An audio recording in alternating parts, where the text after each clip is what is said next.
Question number 5. In a circle, AB and CD are two parallel chords with center O and radius 10 cm such that AB equal to 16 cm and CD equal to 12 cm.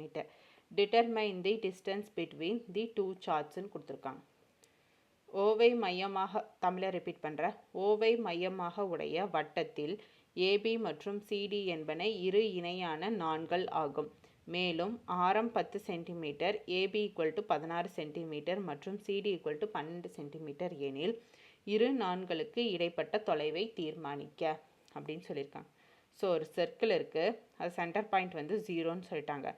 ABCD என்பன இணையான நாண்கள். ஏபிசிடியும் வந்து parallel. So பேரலாக ரெண்டு இது line வரைஞ்சிக்கிறோம். Next என்ன கொடுத்துருக்காங்க, மேலும் ஆரம் 10 சென்டிமீட்டர், ஏபி 16 சென்டிமீட்டர், ஆரம் வந்து 10 சென்டிமீட்டர்னு கொடுத்துருக்காங்க. ஸோ இந்த சென்டர் பாயிண்ட்லேருந்து இங்கே 10ன்னா இதில் இந்த சென்டர் பாயிண்ட்லேருந்து இங்கே 10 தான் இருக்குது. ஆரம் தான் கொடுத்துருக்காங்க, விட்டம்னு கொடுக்கல. விட்டம்னா தான் இந்த ஹோல் எடுத்துக்கணும். ஆரம்னா இந்த சென்டர்லேருந்து தான் நம்ம கால்குலேட் பண்ணணும். ஸோ சென்டர்லேருந்து இங்கே 10, இந்த சென்டர்லேருந்து இங்கே 10. அப்போ டோட்டலாக விட்டம் என்ன, 10 + 10 20ன்னு வரும். ஓகேங்களா? So AB equal to 16 centimetre. So AB வந்து 16 சென்டிமீட்டர், சிடி வந்து 12 சென்டிமீட்டர்னு கொடுத்துட்டாங்க. நான்களுக்கு இடைப்பட்ட. ஸோ இந்த டிஸ்டன்ஸ் என்னன்னு நம்ம ஃபைண்ட் பண்ணணும். சிம்பிள், புரியுதுங்களா? இப்போது இந்த ட்ரையாங்கிள் இதை எடுத்துட்டோம்னா நமக்கு இந்த வேல்யூ தெரியும், இந்த வேல்யூ தெரியும், இந்த டிஸ்டன்ஸ் இது மட்டும் எனக்கு தெரியாது. ஸோ இதை ஃபைண்ட் பண்ணிடலாமா? அதே மாதிரி நெக்ஸ்ட் இந்த ட்ரையாங்கிள் எடுத்துட்டோம்னா எனக்கு இது தெரியும், இது தெரியும், இது தெரியாது. ஸோ இதை ஃபைண்ட் பண்ணிடலாமா? இது ரெண்டையும் ஃபைண்ட் பண்ணி ஆட் பண்ணால் ரெண்டு லைனுக்கும் இடையில இருக்கிற டிஸ்டன்ஸ் தெரிஞ்சிருமா? அதை தான் நம்ம பண்ண போகிறோம். By the Pythagoras theorem first வந்து எழுந்திருக்க ஓஇபி இந்த ட்ரையாங்கிள் எடுத்துக்கிறோம். இது வந்து 8, இங்கே வந்து 10.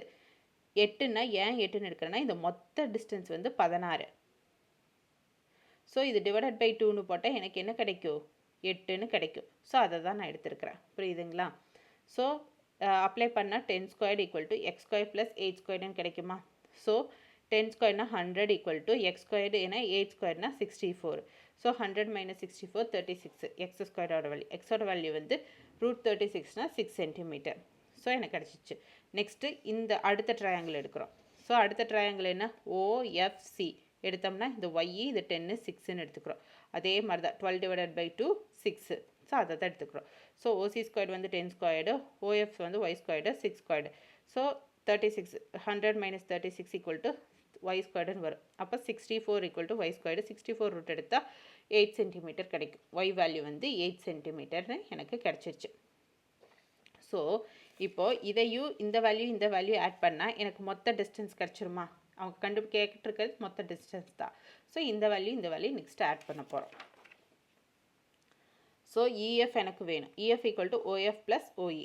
ஓஎஃபோட வேல்யூ 8ன்னு கண்டுபிடிச்சிருக்கோம், ஓஇ வேல்யூ வந்து 6ன்னு கண்டுபிடிச்சிருக்கோம். ரெண்டே ஆட் பண்ணால் எனக்கு என்ன கிடைக்குது, 14 சென்டிமீட்டர் கிடைக்குது. ஸோ இஎஃப் வந்து 14 centimetre. So the distance between the chord is 14 centimetre. இதுதான் இதுக்குரிய ஆன்சர். புரியுதுங்களா?